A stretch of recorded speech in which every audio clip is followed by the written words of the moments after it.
पिछले कुछ दिनों से पाकिस्तानी महिला सीमा हैदर को लेकर अलग अलग तरह से बातें हो रही हैं। एटीएस ने, सेंट्रल एजेंसियों ने लंबे टाइम तक सीमा हैदर से पूछताछ की। आज तक इंडिया टुडे विस्तार से सीमा हैदर से बातचीत करेगा। क्या सीमा हैदर आईएसआई की एजेंट है, क्या तालिबान से उनका कनेक्शन है, और अलग अलग तरह से सीमा हैदर को लेकर बातचीत हो रही है। और अभी हाल में ही सीमा हैदर ने राष्ट्रपति के सामने याचिका लगाई है कि उन्हें भारत की नागरिकता दी जाए। सीमा हैदर, आपने राष्ट्रपति के सामने अपने वकील के जरिए क्या याचिका लगाई? यही कि मुझे रहने दिया जाए, मुझ पर भरोसा किया जाए। मैं एक माँ हूँ, मैं बड़ी उम्मीद लेके यहाँ आई हूँ, और मेरा वापस जाना तो मतलब अगर मैं यहाँ से वापस जाती हूँ तो मेरी तो ज़िंदगी ख़त्म ही है, मेरी 3 बेटियों की ज़िंदगी भी खतरे में होगी सर। मैंने यही रिक्वेस्ट वकील साहब के जरिए करवाई है कि मुझे यहाँ रहने दें, एक बार भरोसा कर ले मुझ पे। मैं एक औरत हूँ, मैं एक माँ हूँ, और एक प्यार में, सचिन के प्यार में मैं यहाँ तक आई हूँ सर। जी सर। क्यों आपको लगता है कि अगर आप वहाँ गई तो आपकी बेटियों की जिंदगी खत्म हो जाएगी पाकिस्तान में? क्या हालात है वहाँ के? अगर बलोच, जैसे कबीले से मैं हूँ बलोच से, तो वहाँ का तो बहुत बुरा है, औरतों के लिए बहुत ज़्यादा बुरा है। तो गैरत के नाम पे कानून भी कुछ नहीं करेगा। अगर गैरत के नाम पे हमारे साथ कुछ भी होना तो वहाँ का कानून भी नहीं बोलेगा।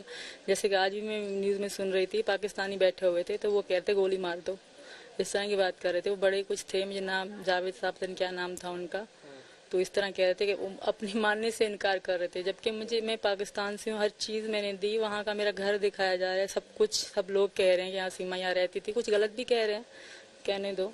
पर माँ मेरे लिए, फ्यूचर मेरा नहीं है ना मेरे बच्चों का। मैं यहाँ उम्मीद और आस लेके आई थी सर। जी सर। नहीं, आपको जो पाकिस्तान से प्रतिक्रियाएं आ रही हैं उसको लेकर भी डर, भय है, दुख क्या है? बिल्कुल है, मुझे नहीं छोड़ेंगे। पहली तो हिंदू से शादी करी है, दूसरा हिंदू धर्म में भी आ गई हूँ, तो इस चीज़ से लेकर पहले चलो छुप में बात थी, अब तो सबको पता है, तो कोई मुझे छोड़ेगा ही नहीं। वहाँ के कट्टर मुल्ला जो हैं वही मुझे, मतलब एक अब नहीं, मतलब पूरा पाकिस्तान मेरा दुश्मन है। कट्टर मुल्ला हो गए तो वो एक, मेरे जो ससुराल वाले वो, और जो मतलब मैं वहाँ की बातें बता रही हूँ कि बस सिंध में, जो सिंधी इलाके हैं वहाँ ऐसा ऐसा होता है। और दूसरी बात सर, लोग कह रहे हैं धर्म पवित्र हो रहा है, 3 लड़कियों का कल हुआ है, परसों मेरे लिए हुआ है। अरे वो हमेशा होता आ रहा है, मेरे लिए नहीं हुआ, वो हमेशा से चलता आ रहा है। अभी कह रहे सीमा की वजह से हो रहा, सीमा की वजह से नहीं हो रहा, ये शुरू से लेकर चलता आ रहा है, अभी दिखाया जा रहा है। पाकिस्तान में जो हिंदू लड़कियां, उनका धर्म परिवर्तन फोर्सफुली होता रहता है सर, ये मेरी वजह से नहीं हो रहा, वो होता रहता है पर दिखाया नहीं जाता, अब दिखाया जा रहा है। अच्छा, लेकिन जिस तरह से आप आई हैं, भारत में दाखिल हुई हैं, उसको लेकर सवाल उठ रहा है। लोग कह रहे हैं कि आप पाकिस्तानी खुफिया एजेंसी आईएसआई की एजेंट हैं। नहीं सर, ऐसा कुछ भी नहीं है। ऊपर जांच चल रही है, सब जांच मुझ पे पता पड़ जाएगी। ऐसा कुछ भी नहीं है सर।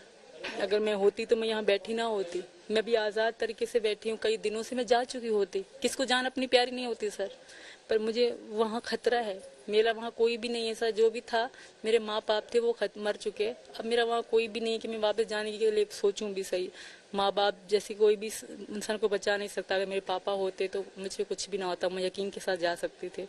अब कोई भी नहीं है पीछे मेरा। अगर मैं जीऊँगी भी यहाँ सर, मरूँगी भी यहाँ।